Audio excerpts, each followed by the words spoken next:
Il est probable que vous preniez 3 repas par jour. La vie moderne est conçue autour de ce mode d'alimentation. On nous dit que le petit déjeuner est le repas le plus important de la journée, on nous accorde des pauses déjeuner au travail, puis notre vie sociale et familiale tourne autour des repas du soir. Mais est-ce la façon la plus saine de manger ? Avant de se demander à quelle fréquence nous devons manger, les scientifiques nous invitent à réfléchir au moment où nous ne devons pas le faire. Le jeûne intermittent, qui consiste à limiter sa consommation de nourriture à une fenêtre de 8 heures, est en train de devenir un domaine de recherche important. Donner à notre corps au moins 12 heures par jour sans nourriture permet à notre système digestif de se reposer, explique Emily Manoogian, chercheuse clinique au Salk Institute for Biological Studies, en Californie, et auteure d'un article publié en 2019 intitulé When to Eat. Rosaline Anderson, professeure associée à l'école de médecine et de santé publique de l'Université du Wisconsin, a étudié les avantages de la restriction calorique, qui est associée à des niveaux d'inflammation plus faibles dans le corps. Avoir une période de jeûne tous les jours pourrait permettre de récolter certains de ces avantages, dit-elle. Cela renvoie à l'idée que le jeûne place le corps dans un état différent, où il est plus prêt à réparer et à surveiller les dommages, et à éliminer les protéines mal repliées. Les protéines mal repliées sont des versions défectueuses de protéines ordinaires, des molécules qui remplissent un grand nombre de fonctions importantes dans l'organisme. Les protéines mal repliées ont été associées à un certain nombre de maladies. Le jeûne intermittent est plus conforme à la façon dont notre corps a évolué, affirme Madame Anderson. Selon elle, il permet à l'organisme de faire une pause afin de stocker les aliments et d'acheminer l'énergie là où elle est nécessaire, et de déclencher le mécanisme de libération de l'énergie de nos réserves corporelles. Le jeûne pourrait également améliorer notre réponse glycémique, c'est-à-dire l'augmentation de la glycémie après un repas, explique Antonio Paoli, professeur de sciences de l'exercice et du sport à l'Université de Padoue, en Italie. Une augmentation plus faible de la glycémie permet de stocker moins de graisse dans le corps, explique-t-il. Nos données suggèrent que le fait de dîner tôt et d'augmenter la durée de la période de jeûne a des effets positifs sur l'organisme, comme un meilleur contrôle de la glycémie, explique Antonio Paoli. Paoli ajoute qu'il est préférable pour toutes les cellules d'avoir des niveaux de sucre plus faibles en raison d'un processus appelé glycation. Le glucose se lie aux protéines et forme des composés appelés produits finaux de glycation avancée, qui peuvent provoquer une inflammation dans l'organisme et augmenter le risque de développer un diabète ou une maladie cardiaque. Mais si le jeûne intermittent est une façon saine de s'alimenter, combien de repas cela laisse-t-il de place ? Certains experts soutiennent qu'il est préférable de ne prendre qu'un seul repas par jour, notamment David Levitsky, professeur au College of Human Ecology de l'Université Cornell à New York, qui pratique lui-même cette méthode. De nombreuses données montrent que, si je vous montre de la nourriture ou des images de nourriture, vous êtes susceptible de manger, et plus la nourriture est fréquemment devant vous, plus vous allez manger ce jour-là, explique-t-il.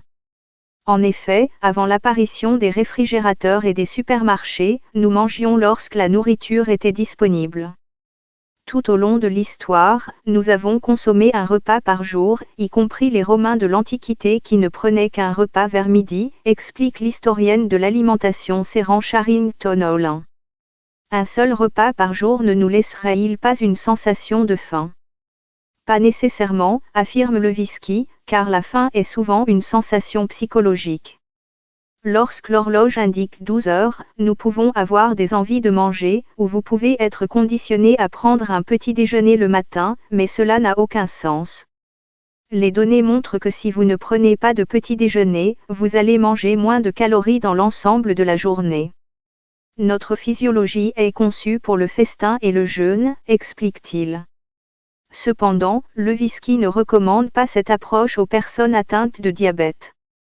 Mais Manoogian ne recommande pas de s'en tenir à un seul repas par jour, car cela peut augmenter le taux de glucose dans notre sang lorsque nous ne mangeons pas ce que l'on appelle la glycémie à jeûne. Un taux élevé de glucose à jeûne sur une longue période est un facteur de risque de diabète de type 2. Pour maintenir une glycémie basse, il faut manger plus régulièrement qu'une fois par jour, explique Madame Manogan, car cela empêche l'organisme de penser qu'il est affamé et de libérer plus de glucose lorsque vous finissez par manger en réponse. Selon elle, il est préférable de faire 2 ou 3 repas par jour, en consommant la plupart des calories plus tôt dans la journée. En effet, manger tard le soir est associé aux maladies cardio-métaboliques, notamment le diabète et les maladies cardiaques. Si vous consommez la plupart de vos aliments plus tôt, votre corps peut utiliser l'énergie que vous lui donnez tout au long de la journée, plutôt que de la stocker dans votre organisme sous forme de graisse, explique Monsieur Manogan. Mais il faut également éviter de manger trop tôt le matin, car cela ne vous laisserait pas suffisamment de temps pour jeûner. De plus, manger trop tôt après le réveil va à l'encontre de notre rythme circadien connu sous le nom d'horloge biologique qui, selon les chercheurs, dicte la manière dont le corps traite les aliments tout au long de la journée. Notre corps libère de la mélatonine pendant la nuit pour nous aider à dormir, mais la mélatonine interrompt également la production d'insuline, qui stocke le glucose dans l'organisme. Comme la mélatonine est libérée pendant le sommeil, le corps l'utilise pour s'assurer que nous n'absorbons pas trop de glucose pendant que nous dormons et ne mangeons pas, explique Monsieur Manogan. Si vous absorbez des calories lorsque votre mélatonine est élevée, vous obtenez des taux de glucose très élevés. Consommer beaucoup de calories la nuit pose un défi important à l'organisme, car si l'insuline est supprimée, le corps ne peut pas stocker correctement le glucose. Et, comme nous le savons, des taux élevés de glucose sur de longues périodes peuvent augmenter le risque de développer un diabète de type 2. Cela ne signifie pas qu'il faille sauter le petit déjeuner, mais certaines données suggèrent qu'il faut attendre 1 heure ou 2 après le réveil pour ouvrir les yeux. Il est également utile de rappeler que le petit déjeuner tel que nous le connaissons et l'aimons aujourd'hui est un concept relativement nouveau. Les Grecs anciens ont été les premiers à introduire le concept du petit déjeuner. Ils mangeaient du pain trempé dans du vin, puis ils prenaient un déjeuner frugal et enfin un repas du soir copieux, explique Madame Charrington-Olin. À l'origine, le petit déjeuner était réservé aux classes aristocratiques, explique Madame Charrington-Olin. Il s'est répandu au XVe siècle, lorsqu'il est devenu le luxe de ceux qui pouvaient s'offrir la nourriture et le temps d'un repas tranquille le matin. Le concept actuel du petit déjeuner comme norme est apparu au cours de la révolution industrielle du XXe siècle et de l'introduction des heures de travail, explique Madame Charrington-Olin. Une telle routine se prête à 3 repas par jour. Le premier repas était quelque chose d'assez simple pour les classes ouvrières, cela pouvait être de la nourriture de rue provenant d'un vendeur ou du pain. Mais après la guerre, lorsque la disponibilité de la nourriture a diminué, l'idée de prendre un petit déjeuner complet n'était pas possible et beaucoup de gens le sautaient. L'idée des 3 repas par jour est passée à la trappe, explique Charrington-Olin. Dans les années 1950, le petit déjeuner devient ce que nous reconnaissons aujourd'hui, des céréales et des toasts. Avant cela, nous étions heureux de manger un morceau de pain avec de la confiture.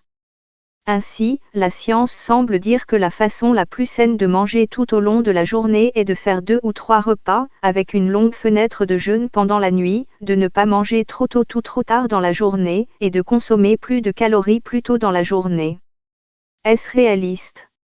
Selon Monsieur Manogan, il est préférable de ne pas préciser les meilleurs moments pour manger, car cela peut être difficile pour les personnes ayant des responsabilités et des horaires irréguliers, comme celles qui travaillent de nuit. Dire aux gens d'arrêter de manger à 19 heures n'est pas utile car les gens ont des horaires différents. Si vous essayez de donner à votre corps des nuits de jeûne régulières, de ne pas manger trop tard ou trop tôt et de ne pas prendre d'énormes repas finaux, cela peut généralement aider. Les gens peuvent au moins adopter certaines de ces mesures, dit-elle. Vous pourriez constater un changement spectaculaire rien qu'en retardant légèrement votre premier repas et en avançant votre dernier repas. Rendre cela régulier sans changer quoi que ce soit d'autre pourrait avoir un grand impact. Mais quels que soient les changements que vous faites, les chercheurs s'accordent à dire que la cohérence est cruciale. Le corps fonctionne selon des schémas, déclare Anderson. Nous réagissons à l'anticipation d'être nourris. Une chose que fait le jeûne intermittent, c'est qu'il impose un schéma, et nos systèmes biologiques s'accommodent bien d'un schéma. Selon elle, le corps capte des indices pour anticiper nos comportements alimentaires afin de pouvoir gérer au mieux la nourriture au moment où nous la consommons. En ce qui concerne le nombre de repas que nous considérons comme normal, Madame Charrington-Olin voit un changement à l'horizon.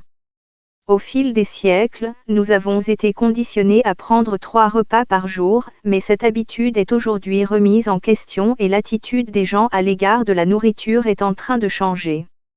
Nous avons des modes de vie plus sédentaires, nous ne faisons pas le même travail qu'au XXe siècle, et nous avons donc besoin de moins de calories. Je pense qu'à long terme, nous allons revenir à un repas léger, puis à un repas principal, en fonction de ce qui se passe sur le plan professionnel. Nos heures de travail seront la force motrice. Lorsque nous avons cessé d'être rationnés, nous avons adopté les 3 repas par jour parce qu'il y avait soudainement une abondance de nourriture. Mais le temps passe, la nourriture est partout maintenant.